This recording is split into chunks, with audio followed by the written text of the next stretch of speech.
Hello दोस्तों। इस video में आज हम समझेंगे चालान के बारे में। जो भी हम सेल चालान एंट्री करते हैं या परचेज चालान एंट्री करते हैं, तो ये चालान क्या है, कैसे आपको एंट्री करना है, कैसे मॉडिफाई करना है और कैसे चालान जो आपने जनरेट किया हुआ है उसको बिल में कैसे कन्वर्ट करना है। तो ये तीनों ही चीज़ जो है दोस्तों हम इस वीडियो में समझने वाले हैं। तो बने रहे मेरे इस वीडियो में और डिटेल में जाने चालान क्या है, चालान की एंट्री कैसे होती है और चालान की एंट्री कन्वर्ट कैसे होती है। और अगर आप नए हैं तो जरूर चैनल को सब्सक्राइब करें ताकि इस तरह की इन्फॉर्मेटिव वीडियोस आपको मिलती रहे। पेड सर्विसेज चाहिए आपको या आपको बाय करना है सॉफ्टवेयर, तो दिए गए नंबर पे हमारे कॉन्टैक्ट कर सकते हैं। तो चलिए दोस्तों स्टार्ट करते हैं। दोस्तों चालान का ऑप्शन आपको वैसे मिलेगा ट्रांजेक्शन के मेनू में। जो आप यहाँ पे देखते हैं ये आपका मेनू है। इस मेनू में ट्रांजेक्शन का एक मेनू है। ट्रांजेक्शन में जाएंगे और उसके बाद सेल में या परचेज में किसी में भी आप जाएंगे तो आपको यहाँ पे चालान दिखेगा, जैसे कि ये देख पा रहे हैं आप। अब ये चालान किस लिए यूज़ किया जाता है, देखिए दोस्तों मैं आपको प्रैक्टिकली चीज़ों को दिखाता हूँ। अभी जैसे कि मान लीजिए मुझे एसएस ट्रेडर को बिल देना है, तो मैंने इसका बिल जनरेट किया। मेरे पास जो ये क्रो न्यू के नाम से जो आइटम है 460 आइटम है। अगर मैं इसका बिल जनरेट करता हूँ तो इसका बैलेंस भी पहले मैं आपको दिखा देता हूँ। देखिए इसका बैलेंस पहले से 3000 रुपये का है। और अगर मैं अभी और जो आइटम का जो बैलेंस है इस वाले पहले आइटम का 460 है, तो मैंने इसको 60 क्वांटिटी सेल कर दी और 300 के रेट के हिसाब से। अब ये हो गए 90,000 रुपये, तो मैंने इसको सेव कर दिया। अब आप चेक कर पाएंगे कि जो मेरी पार्टी है उसके अंदर बैलेंस का इफेक्ट आपको देखने को मिल रहा है। पहले 3000 था, अब 93,000 हो गया।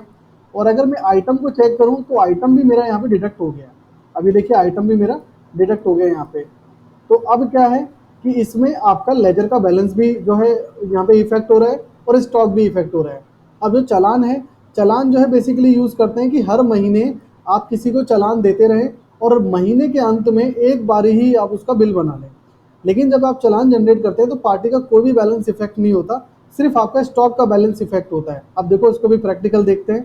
अब जैसे हम चालान पे जाते हैं, फिर से मैं बता देता हूँ आपको। इसके लिए आना है ट्रांजेक्शन में सेल और सेल में चालान, और इसकी जो शॉर्टकट कमांड है यहाँ पे वो है अल्ट सी। तो जैसे ही आप इस पर क्लिक करेंगे, एंटर करेंगे। अभी हम सेम पार्टी को ले लेते हैं। अभी इसका जो बैलेंस है 93,000 रुपये का है, मैंने एंटर किया और जो मेरा अभी स्टॉक का बैलेंस है वो 160 है। अब सपोज कि मैंने यहाँ पे अगर 60 सेल कर दिए, 60 पीस सेल कर दिए, तो यहाँ पे हो गए 300 रुपये के हिसाब से 18,000। और मैं इसे अगर सेव करता हूँ तो सेव करने के बाद इसका जो भी चालान का प्रिंट है वो सब कुछ निकलेगा। लेकिन जो मेरी पार्टी है जिसको मैंने चालान जनरेट किया हुआ है, इसका बैलेंस इफेक्ट नहीं हुआ। जो 18,000 रुपये थे वो इसमें नहीं प्लस हुए हैं। और दूसरा, अगर मैं स्टॉक को चेक करूं तो स्टॉक का लेकिन बैलेंस इफेक्ट हुआ है। 160 से मेरे पास अब 100 बचे हुए हैं। ठीक है, पहले जो हमने सेल किया था वो बॉक्स में सेल कर दिया था, इस वजह से आपको ज़्यादा क्वांटिटी वहाँ पे रिलीज होते हुए दिखी। तो उसमें कोई कंफ्यूजन वाला कोई पार्ट नहीं है। बॉक्स और पीसेस का यहाँ पे जो है बिलिंग सेट हो रखा है, उसकी वजह से है। लेकिन अभी जो मैंने आपको दिखाया बिल्कुल एक्चुअल 160 थे हमारे पास और 60 हमने चालान पे बेच दिए, तो 100 बचे हमारे पास। तो आप ये देख पा रहे हैं कि जो पार्टी को हमने सेलेक्ट किया तो उसके बैलेंस में कोई इफेक्ट नहीं हुआ, जो उसका लेजर बैलेंस है। लेकिन स्टॉक का बैलेंस जो है उस पर पूरा पूरा इफेक्ट हुआ है। तो ये प्रोसीजर होता है। ऐसे ही हर महीने क्या है, आप किसी एक इंडिविजुअल पार्टी को हर महीने माल देते हैं, थोड़ा थोड़ा करके माल देते हैं। अब जैसे मान लीजिए मैंने इसको 50 पीस और दे दिए 300 के रेट के हिसाब से। अब मेरे पास यहाँ पे 50 बचे। लेकिन अब ये जो 15,000 का फिर से बिल बना है, तो 15,000 यहाँ पे फिर से इफेक्ट नहीं हुआ। तो ऐसे कर करके आप जो है इनको चालान पे बिल देते हैं, मतलब चालान पे इनका सामान जाता रहता है। और महीने के एंड में क्या होता है कि हम इसका एक बिल जनरेट कर देते हैं। तो इसके लिए आपको आना है ट्रांजेक्शन में ही, सेल में, और बिल पे क्लिक करना है। उसके बाद आप एंटर करेंगे और सेम पार्टी को सिलेक्ट करेंगे और एंटर। और ये देखिए, ये जैसे ही आगे बढ़ेगा तो सॉफ्टवेयर आपको बताएगा इसके पास ऑलरेडी 2 चालान जनरेट हो चुके हैं। एक 18,000 का है, एक 15,000 का है। जैसे कभी कभी पार्टी बोलती है कि आपके पास मेरे जो है 2 चालान आए, ऐसा करो पहले वाला क्लियर कर दो, उसके बाद फिर आगे का देखते हैं। तो ऐसे ही आप इसको सिलेक्ट कर सकते हैं। ठीक है, मैं अब इसको कैंसिल करता हूँ आपको दिखाने के लिए कि अगर मैं यहाँ गुप्ता को सिलेक्ट कर रहा हूँ तो कोई यहाँ पे सेल ऑर्डर का ऑप्शन आ रहा है। तो जैसे मैं किसी और पार्टी को सिलेक्ट कर लेता हूँ, मैं एक नई पार्टी क्रिएट कर लेता हूँ। तो मैंने यहाँ पे एबीसी क्रिएट किया और अगर मैं एबीसी को सेल करता हूँ तो देखिए डायरेक्टली लेजर पे एंटर किया और उसके बाद आइटम का ऑप्शन आ गया। लेकिन अगर मैं ऐसे ट्रेडर को सिलेक्ट कर रहा हूँ तो यहाँ पे ये बोल रहा है कि इसके 2 चालान हैं। अगर आप चाहें तो चालान के साथ इसको क्लियर कर सकते हैं, और यदि आप चाहते हैं कि नहीं नहीं हमें तो एक सेपरेट बिल बनाना है, तो पेंडिंग पे ही एंटर करें और नॉर्मली आप बिल जनरेट कर लो।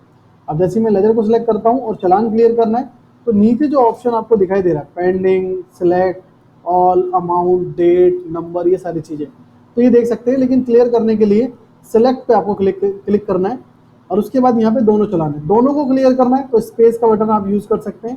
ये देखिए स्पेस के बटन से आगे चेक का निशान लग गया और मैं चाहता हूँ कि नहीं सिर्फ मुझे चालान नंबर 2 इसका क्लियर करना है पहले, तो मैंने इस पर एंटर किया और फिर डायरेक्टली आपको एंटर करना है और फिर दोबारा से एंटर करना है। अगर आपको इसकी क्वांटिटी में कोई चेंजेस करने हैं तो देखिए नीचे की साइड में अगर आप देखेंगे तो यहाँ पे ये ऑप्शंस मिलते हैं कि अगर आपको क्वांटिटी चेंजेस करने हैं इसके अंदर तो F2 से करना है। मान लो पार्टी को आपने 50 क्वांटिटी दी, पार्टी कह रही है कि 50 क्वांटिटी मेरे पास आई है, लेकिन आप ऐसा करो 25 क्वांटिटी है उसका बिल करना मुझे, बाकी 25 को पेंडिंग रहने दो।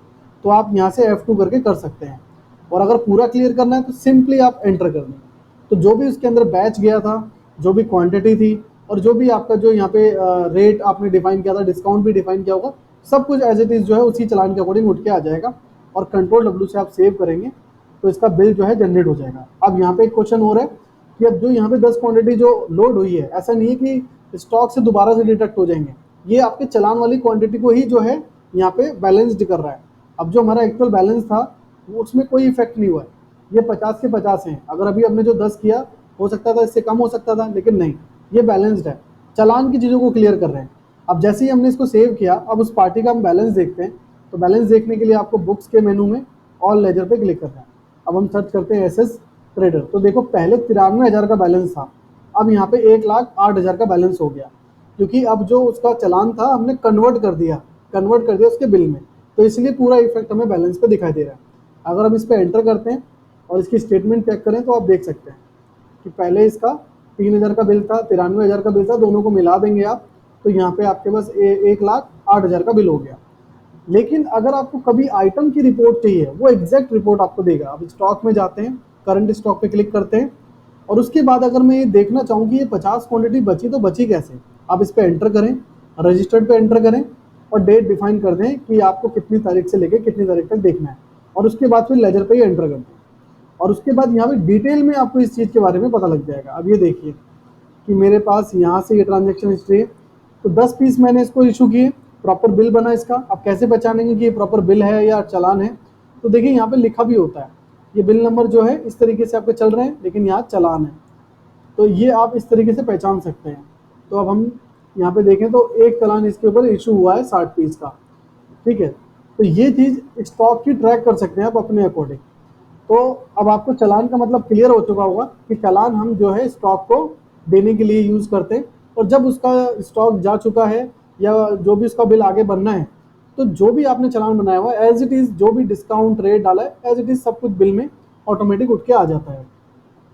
और सेम इसी तरीके से आपके परचेज वाले केस में भी होता है। अभी अगर हम परचेज को देखें तो परचेज में अगर हम चालान जनरेट करें और उसके बाद जब परचेज बिल करेंगे तो वही चालान उसका क्लियर हो जाएगा। सेम पैटर्न रहता है कि अगर आपने परचेज में चालान एंट्री करी है, स्टॉक पे इफेक्ट होगा आपके, लेकिन लेजर के बैलेंस पे कोई इफेक्ट नहीं होगा। लेकिन जब उसको बिल में कन्वर्ट कर देंगे तो उसके लेजर का बैलेंस इफेक्ट होगा, स्टॉक आपका एज इट इज स्टेबल रहेगा वैसे का वैसे ही, ऐसा नहीं है दोबारा से बढ़ जाएंगे। तो सेम इसमें भी वैसा ही होता है। और अगर इनको आपको डिलीट करना है, मॉडिफाई करना है, तो देखो यहाँ पे अभी जैसे हमने 2 चालान बनाए, तो इसके लिए यहाँ पे आप देखते होंगे कि यहाँ पे मॉडिफाई बिल है और उसके नीचे ही ऑप्शन है मॉडिफाई चालान। आप इस पर क्लिक करेंगे और क्लिक करने के बाद यहाँ पे ये ऑप्शन आ रहा है कि वो चालान आप मॉडिफाई करना चाहते हैं, डिलीट करना चाहते हैं जिसका भी बिल नहीं बना, या आप सभी करना चाहते हैं। तो आप यहाँ पे ऑल कर सकते हैं, विदाउट कर सकते हैं या बिल वाला कर सकते हैं, तो आपके अपने अकॉर्डिंग। तो विदाउट मैंने किया और एंटर करके यहाँ पे एंटर किया, तो देखिए यहाँ पे एक चालान बना हुआ है। अब मैंने इस पर एंटर किया और उसके बाद सारे सिमिलर ऑप्शंस आ जाते हैं जैसे आप सेल बिल में मॉडिफाई करते हैं। अब देखिए यहाँ पे मॉडिफाई का ऑप्शन है, मैं डिलीट करना चाहूँ, कैंसिल करना चाहूँ, तो सभी ऑप्शंस हैं। अब मैंने मॉडिफाई कर दिया कि मैंने इसको 12 बॉक्स नहीं दिए, मैंने इसको 13 बॉक्स दिए, तो मैंने 13 बॉक्स से इसको मॉडिफाई कर दिया। अब 18,000 का जो बिल था वो 19,500 का हो गया। तो इस तरीके से आप इसको मॉडिफाई भी कर सकते हैं। और अगर आपको डिलीट करना है तो सेम इस पर एंटर करके आगे का जो डिलीट का ऑप्शन है इस पर एंटर करके इसे यस करेंगे। अब जैसे ही इसको डिलीट करेंगे तो ऑटोमेटिक जो स्टॉक आपका जैसे था पहले वैसे का वैसे ही हो जाएगा। तो दोस्तों आप समझ पाए होंगे कि चालान का क्या मतलब है, कैसे एंट्री करनी है, कैसे उसका बैलेंस का एडजस्टमेंट होता है और कैसे कब इसको आप यूज़ कर सकते हैं। अगर फिर भी कोई क्वेश्चन आपका रह गया है तो आप मुझे कमेंट के थ्रू बता सकते हैं। बाकी वीडियो अच्छी लगी वीडियो को लाइक करें, चैनल को सब्सक्राइब करें ताकि इस तरह की इन्फॉर्मेटिव वीडियोस आपको मिलती रहे। पेड सर्विसेज लेनी है या सॉफ्टवेयर बाय करना है तो दिए गए नंबर पर कॉन्टैक्ट कर सकते हैं। Thanks for watching.